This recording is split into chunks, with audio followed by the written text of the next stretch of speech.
लोकसभा चुनावों से ठीक पहले प्रधानमंत्री नरेंद्र मोदी का दक्षिण भारत का दौरा इन दिनों चर्चा में है। साफ है कि उनकी और उनकी पार्टी बीजेपी की नजर दक्षिण के 5 राज्यों और केंद्र शासित प्रदेश पुद्दुचेरी की कुल 130 सीटों पर है।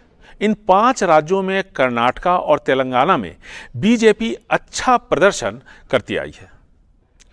उत्तर भारत में बीजेपी ने 2019 में शानदार कामयाबी हासिल की थी।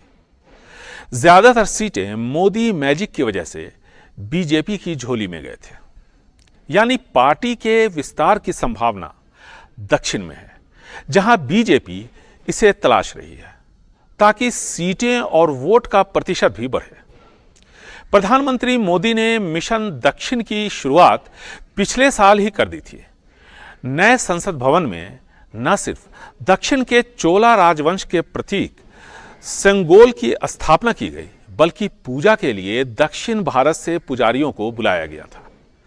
राम मंदिर उद्घाटन के समय भी प्रधानमंत्री मोदी दक्षिण के मंदिरों का दर्शन कर रहे थे। तमिलनाडु का द्रविड़ आंदोलन कमोबेश हिंदी भाषा और उत्तर भारत के लोगों के विरोध के इर्द गिर्द घूमता नजर आता है। इस पर दशकों से हो रही सियासत को ध्यान में रखकर ही प्रधानमंत्री नरेंद्र मोदी अपने तमिलनाडु के दौरों में भाषणों के दौरान भावनात्मक तौर पर तमिलों को खुद से जोड़ने की कोशिश करते नजर आते हैं। इसी कोशिश का नतीजा था कि उन्होंने अपने भाषण में खेद जताया कि वो तमिल नहीं जानते, तमिल नहीं बोल पाते, साथ में ये भी कि तमिल भाषा पर उनको गर्व है। तमिलनाडु की बागडोर पूर्व आईपीएस अधिकारी अन्नामलई को सौंपी गई है और पिछले 1 साल के दौरान उन्होंने बीजेपी और तमिल लोगों के बीच की दूरी को काफी हद तक पाटा है, ऐसा कहा जा सकता है।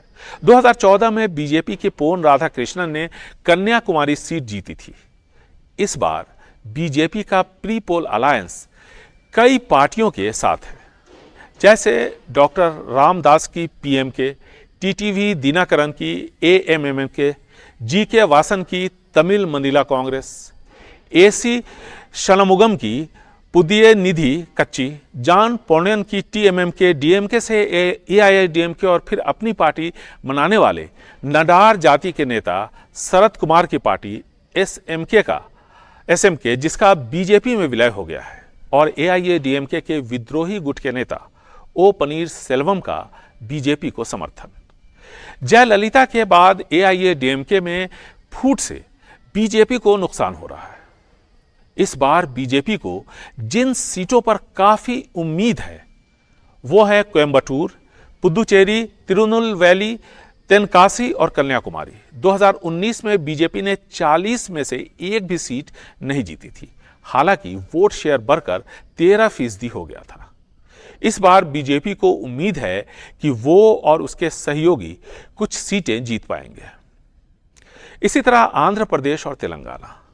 आंध्र प्रदेश में बीजेपी ने एक बार फिर अपने पुराने सहयोगी तेलुगु देशम पार्टी पर भरोसा जताया है, प्री पोल अलायंस के साथ। आंध्र प्रदेश में पवन कल्याण की पार्टी जनसेना भी एनडीए के साथ है। आंध्र प्रदेश में लोकसभा की 25 सीटें हैं। 2019 में बीजेपी ने 24 सीटों पर अपने उम्मीदवार उतारे थे, लेकिन पार्टी एक भी सीट नहीं जीत पाई थी। टीडीपी को 3 और जगन रेड्डी की पार्टी वाईएसआरसीपी ने 22 सीटें जीती थी। आंध्र प्रदेश के पड़ोसी राज्य तेलंगाना में लोकसभा की 17 सीटें हैं और बीजेपी ने सभी 17 सीटों पर 2019 में अपने उम्मीदवार उतारे थे। 4 सीटें जीती थीं, वहीं टीआरएस को 9, कांग्रेस को 3 और असदुद्दीन ओवैसी की पार्टी एआईएमआईएम को 1 सीट मिली थी। इस बार टीआरएस कमजोर है, ऐसे में तेलंगाना का चुनाव बीजेपी बनाम कांग्रेस होगा। कर्नाटका में लोकसभा की 28 सीटें हैं और इस बार जेडीएस और बीजेपी के बीच प्री पोल अलायंस है। जेडीएस को बीजेपी ने 3 सीटें दी हैं, जबकि बची हुई 25 सीटों पर बीजेपी खुद चुनाव लड़ेगी। यानी यहां मुकाबला एनडीए बनाम कांग्रेस होगा। 2019 में बीजेपी ने 28 में से 25 सीटें जीती थी। लेकिन इस बार जहां एक तरफ कांग्रेस को अपने 5 गारंटियों से बेहतर प्रदर्शन की उम्मीद है, वहीं बीजेपी के अंदर टिकट बंटवारे को लेकर हो रहे विद्रोह बीजेपी की बड़ी चुनौती बनकर उभरे हैं। वहीं केरल में बीजेपी को लोकसभा चुनावों में अपना खाता खोलना है। हालांकि तकरीबन 1 दशक पहले विधानसभा चुनाव में बीजेपी 1 सीट जीती थी। इस बार केंद्रीय मंत्री राजीव चंद्रशेखर त्रिवेंद्रम से चुनाव लड़ रहे हैं।